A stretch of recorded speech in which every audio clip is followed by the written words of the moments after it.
sorry ass DJ.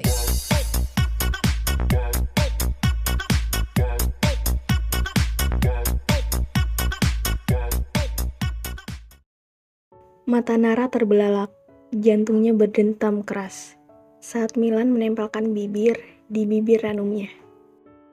Milan mengecup singkat bibir Nara, merasakan kenyal dan manis bibir ranum itu. Awalnya hanya kecupan singkat, namun tak lama seakan menjadi candu bagi Milan. Dia tidak bisa menghentikannya.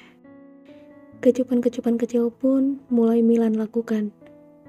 Dengan lembut, Milan melumat bibir Nara, meluapkan perasaan yang ia miliki. Tubuh Nara menegang, jantungnya bak dihempas dari ketinggian. Dia pun hanya bisa membantu, tanpa membalas. Saat Milan terus menyesap, mengulum, meneguk manis bibirnya. Ia tak mengerti, mengapa pemuda galak ini menciumnya. Dret, dret. Milan melepaskan tautannya saat suara panggilan masuk dari ponsel Nara menyadarkannya. Nara terengah-engah, bak kehabisan nafas. Dadanya naik turun, mencoba mengisi oksigen di rongga paru-parunya. Begitupun dengan Milan, menatap wajah putih Nara yang memerah bak tomat.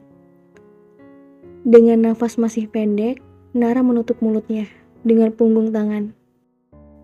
Menatap Milan sekilas, setelahnya berlari keluar ruangan tanpa satu kata pun. Sungguh, otak Nara masih belum mengerti apa yang telah terjadi. Milan menatap kepergian gadis kacamata itu sambil mengusap bibirnya dengan ibu jari.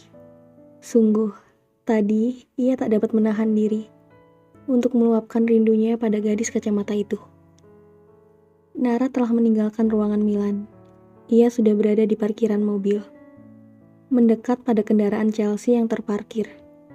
Baru saja Nara masuk ke dalam mobil, ocehan Chelsea telah menyambutnya. "Kau dari mana saja? Kenapa lama sekali?" sosor Chelsea. "Aku tadi nyasar," ucap Nara pelan. Chelsea menatap lekat wajah sahabatnya. "Kenapa wajahmu memerah?" tanya Chelsea. "Hah?" Nara tersentak lalu memegang kedua pipinya. Ini semua karena Milan yang menciumnya. Bahkan, ia masih merasakan tubuhnya bergetar dan lemas. "Aku hanya kepanasan," alibinya. Tidak mungkin ia mengatakan jika dia baru saja dicium oleh kakak galak sahabatnya itu. Chelsea hanya beroria, lalu menghidupkan mesin kendaraannya. Mobil pun telah melaju memecah jalan. "Dasar, dipikir dia itu siapa? Ingin dekat denganku." Oceh Chelsea semakin mencengkram setir mobil. Teringat pertemuannya dengan Kai seperti biasa, membuatnya kesal. Apalagi pemuda itu mencoba untuk mengancamnya. Nara hanya termenung di mobil, tak menghiraukan ocehan Chelsea. Masih memegang bibirnya yang terasa bengkak. Ciuman itu terus terngiang di pikiran, membuatnya bertanya-tanya mengapa Milan melakukan itu padanya. Rasanya ia masih tak percaya mengapa Milan menciumnya, padahal pemuda galak itu sangat membencinya. "Mengapa dia menciumku? Dia kan membenciku, selalu kesal denganku. Apa dia mengira kau Zelin? Apa dia merindukan mantannya itu?